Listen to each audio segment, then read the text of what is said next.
ai là người tiếp tay giúp Lý Thế Dân giết cả anh và em trai để cướp ngôi. Để trừ khử được hai người đang trong tâm thế đối đầu và đề phòng mình là việc không mấy dễ dàng. Tại sao Lý Thế Dân lại có thể đoạt mạng anh và em trai mình nhanh đến vậy? Năm 626, nhà Đường xảy ra một cuộc chính biến cung đình gây ảnh hưởng sâu sắc tới lịch sử. Cho tới ngày nay, người đời sau vẫn không ngớt tranh luận về cuộc chính biến cung đình này. Nguyên nhân nằm ở chỗ, người gây ra cuộc chính biến này là Đường Thái Tông, một vị hoàng đế nổi tiếng trong lịch sử. Nếu xét theo thành tựu chính trị và ảnh hưởng đối với lịch sử Trung Quốc, Đường Thái Tông vẫn có thể xem như là một vị minh quân trong lịch sử. Thời kỳ trinh quán thịnh thế do ông tạo dựng nên đã giúp nhà Đường xuất hiện cục diện hòa bình phồn thịnh, văn hóa, kinh tế phát triển mạnh. Nhưng thủ đoạn đoạt quyền giết anh em, ép cha của ông quả thật là đã bất chấp dư luận và đạo lý. Cũng bởi thế mà Đường Thái Tông chịu không ít sự chỉ trích của người đời sau.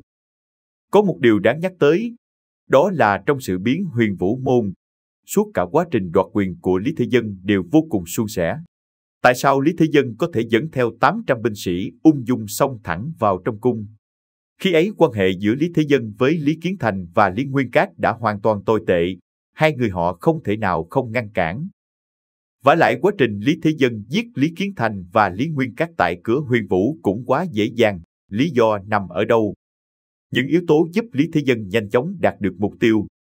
Điều này bắt nguồn từ công tác chuẩn bị của Lý Thế Dân trước khi phát động sự biến Huyền Vũ Môn. Trước khi phát động chính biến, Lý Thế Dân vẫn luôn lôi kéo tướng tài, đồng thời cũng mua chuộc người của phe thái tử. Cũng tức là trong quá trình xảy ra sự biến Huyền Vũ Môn, ngoài 12 vị đại tướng của nhà Đường như Trưởng Tôn Vô Kỵ, Phong Huyền Linh, Uất Trì Cung và những người còn lại, có một nhân vật quan trọng nữa giúp Lý Thế Dân dễ dàng giết chết Lý Kiến Thành. Nhân vật quan trọng này nhất định phải là người của Lý Kiến Thành. Nếu không, Lý Thế Dân không thể nào dễ dàng vào được trong cung khi quan hệ với Lý Kiến Thành và Lý Nguyên Cát đã trở nên vô cùng tồi tệ. Bí mật được cất giấu hơn 1000 năm.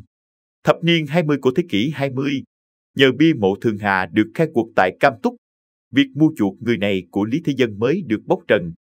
Theo văn bia ghi chép, Thường Hà vốn là một tướng lĩnh cấm quân trực tại cửa Huyền Vũ, nhưng lại được thăng lên làm Thái Trung đại phu sau khi Lý Thế Dân thành công đoạt được đế vị. Thường Hà từng giữ các chức như hữu trung vệ tướng quân, hữu võ vệ tướng quân, thứ sử Tư Châu. Sau khi qua đời, Thường Hà còn được truy phong làm tả võ vệ đại tướng quân. Xem ra, Hà Thường đã phát huy được tác dụng không nhỏ trong sự biến Huyền Vũ Môn. Ví dụ như sau khi Lý Kiến Thành và Lý Nguyên Cát vào cung, ông ta đóng cửa Huyền Vũ để ngăn thuộc hạ của Lý Kiến Thành tới cứu viện, tạo điều kiện cho Lý Thế Dân giết anh trai. Sau khi giết Lý Kiến Thành và Lý Nguyên Cát, Lý Thế Dân phái Uất Trì Cung mặc khôi giáp cầm trường mâu đi bảo vệ Lý Uyên. Lúc này Lý Uyên mới biết Lý Kiến Thành và Lý Nguyên Cát đã bị giết, mà trong lòng Lý Uyên biết rõ hành động này của Lý Thế Dân đương nhiên không phải để bảo vệ mình. Thay vì nói Lý Uyên tự nguyện lập Lý Thế Dân làm thái tử, đúng hơn nên nói là Lý Thế Dân đã ép Lý Uyên thoái vị.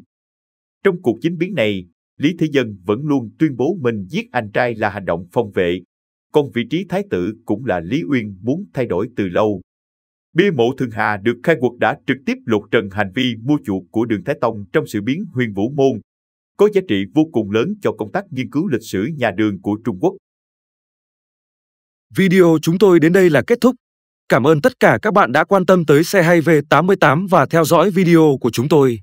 Đừng quên like, share và đăng ký kênh. Đặc biệt đừng quên bật chuông để theo dõi những video khác nhanh nhất. Một lần nữa xin cảm ơn tất cả các bạn.